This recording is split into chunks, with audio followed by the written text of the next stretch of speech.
Hello, everyone. Thank you for being here. My name is Tony Spurlock. I'm the Douglas County Sheriff.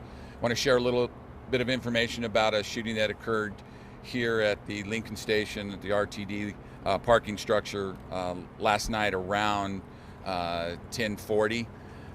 Deputies from our pattern crimes unit, which specifically is looking for auto thieves and stolen cars, checks this garage, notices a suspicious black in color Kia backed into a parking spot with a shade visor on the front windshield. So he calls in additional officers. Six more officers arrive, and they make contact with the car. And almost immediately, when they're making contact with the car, officers are being shot at from the passenger windows on both sides of the car. We returned fire. This took place 3 times. There were 3 separate volleys of shootings between the suspects and our officers. And each one of those, the suspects fired at us first.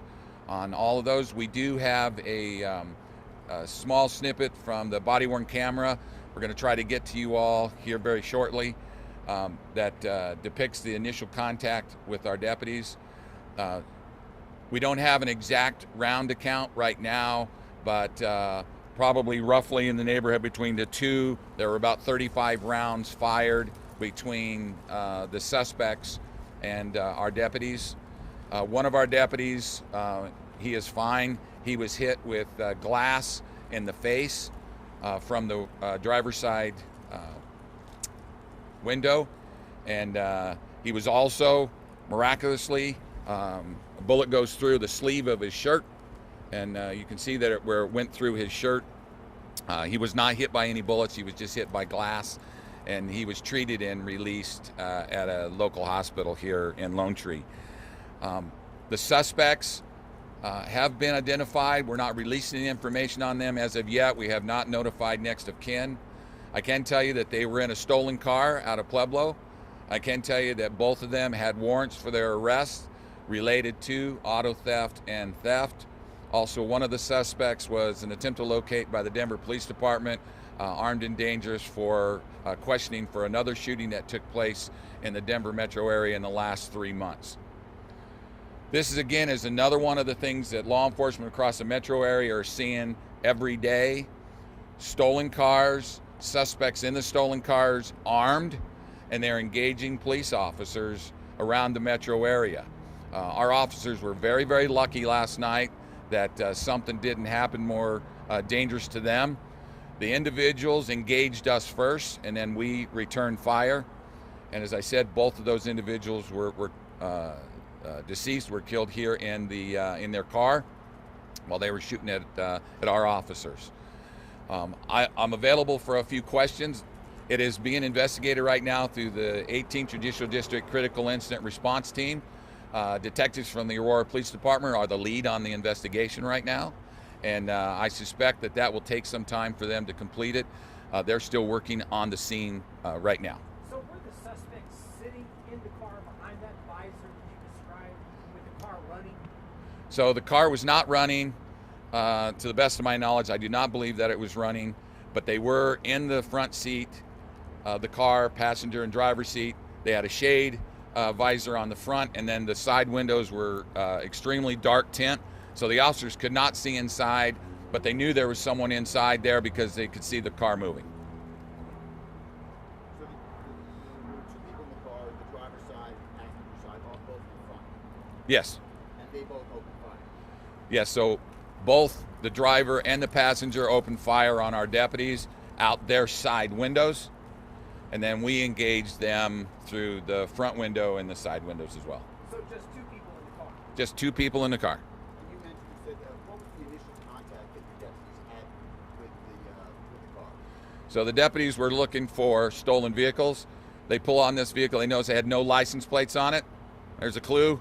And it's tucked back into kind of a hidden area and backed in. So he called his fellow officers that work in this pattern crimes unit. They came over to contact it like we do a lot, contact them, see who's inside it, and then they engaged us. That's what I was asking. What did they knock on the window? Did they announce themselves as law enforcement? Yeah, so they announced themselves as law enforcement. They knocked on the window, on the passenger side window and the driver's side window, and got no response audibly from them. But they could see that they could see that the car was moving from them inside the car, and then just out of nowhere, the suspects inside the car, both sides started to shoot at our officers. Was anyone in that car, do they live here, or why was that car here, do you know? I don't know where they live at this point, and I suspect that they were here either hiding, tucked back into the spot, maybe getting ready to go to sleep. I don't know. We're still investigating the inside of the car to see if there were drugs or anything else, but we did locate at least 2 weapons inside the car. Is this an area where you guys have seen a lot of stolen cars maybe being tucked away and hidden, or why were y'all looking here? Okay, we've been having a string of auto thefts all across the northern border of Douglas County, and this is just one of those places where they often go and steal cars from.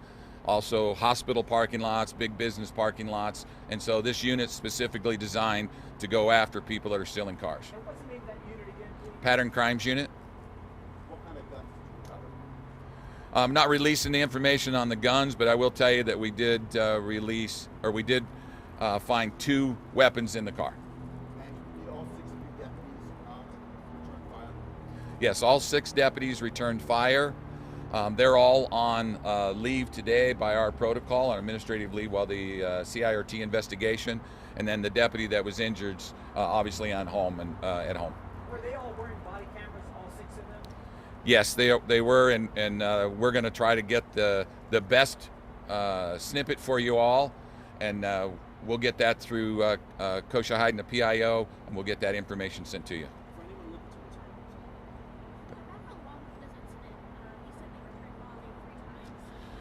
Yes, I'm told that there's about a 7 to 9 minute span between the 3 volleys of the shootouts between the suspects and the police. Without releasing the names of the suspects, can you tell us a little bit more about them, their ages, where they're from, priors? Okay, they all have priors. They all had warrants for their arrest, and they were under the age of 32. You said the car was stolen out of Pueblo? Yes, Are they from Pueblo? that I don't know. Yeah. Talking about the relation between increase of robbery cars and crime in Colorado? Increase what? Robbery cars and crime. So we have been saying for the last year and a half that auto theft has been the #1 crime that has been affecting basically the metro area, because it's related to other ancillary crimes, theft, burglary, and then drug related, and we are seeing people that are involved with weapons as well in these auto thefts. Were the weapons here handguns or long guns that the We're- suspects had? We're not releasing that information right now. Something for the community, because some people just let the cars, they keep cars inside and let the cars open. So how the community can help in this case? Okay, the community can help in a number of ways. Take your valuables out of the car, make sure your car is locked, and then when you see something suspicious, call your local law enforcement, because they're out prowling at nighttime and groups of people stealing cars. And then I would also urge anyone who was a victim of an auto theft to contact the district attorney in their jurisdiction and demand prosecution of auto thefts. We can no longer be letting people that are stealing cars just out on PR bonds. These people are violent. They are shooting officers. They are shooting other people. They're involved in a lot of other criminal activity. And we have the opportunity. We need the district attorneys behind us saying that they are going to prosecute these cases, and we've got to find ways to stop PR bonding every person who steals a car. Were there any residents in the parking garage when this happened? Any civilians? There were no civilians that we know of, and we've spoke to a lot of people that observed it. All the people that were involved were either police officers or the 2 suspects. Were your deputies all in uniform? They were all in uniforms, yes. Not like those. Yeah, right. They're all in uniforms. All driving more cars? No, we had a mixed bag of marked cars and unmarked cars. They all announce themselves as law enforcement. Yes, they all announce themselves as law enforcement. Who owns the garage? Is that an RTD garage or is that a parking garage? I couldn't answer that. I don't know. Sheriff, do you feel like this kind of puts out a message to people who steal cars? Do you feel like you guys put out a message? Well, I can tell you right now in Douglas County, if you steal a car in Douglas County, we're going to chase you. We are going to be aggressive on anyone who steals cars in this county. I'm asking for every other judicial district to be aggressive in the prosecution of auto thieves. If you're stealing cars and you're stealing property from citizens, you need to be held accountable for that. And so here in Douglas County, we take it very serious. We have a specific unit just designed to go after folks that are stealing cars. And it is our goal to make sure that the people that are stealing cars, they don't come to this county and do it. Your pattern crimes unit, does it have a reader, like one of those camera readers that drives around town looking for stolen cars? We have a number of license plate readers, LPRs. We also have flock cameras. And then on a number of our cars, we also have mobile LPRs. And then we have the kinds that are stationed around that we can move all around the county. Those are very, very successful. They're very helpful to us to identify cars that are stolen. Although this car right here had no license plates on it, so that's a moot point. They would not have been registered for that. I know he said it was a black Kia. What kind of Kia? Four-door. Other than that, I can't tell you. Although you heard on you heard in Twitter world that Kia was one of the cars that's easy to steal. I don't know that for myself personally, but that's what this car is. Sheriff, do you know how many police-involved shootings your department's had so far this year? Pardon me, I'm sorry. Do you know how many officer-involved shootings you've had so far this year? I believe this is the first officer-involved shooting we've had this year. Yeah, that's correct. Yes. Do you know if the suspects were part of a larger criminal enterprise or were they kind of on their own? We don't have that information yet. We do know that they were wanted, and so they're involved in the criminal element. But other than that, that's all I have. Are your stats for stolen vehicles on your website? I will be looking for those. Do you keep your stats of auto thefts on your website? No, we don't, but I can get you that. I can tell you that we've had well over 400 cars stolen this year so far out of Douglas County, and a large number of recoveries. You have the stats for the last 3 years? Yes, we can get that information to you. Yes. Anything else? All right. Thank you all very much. I appreciate it. Thanks for being here.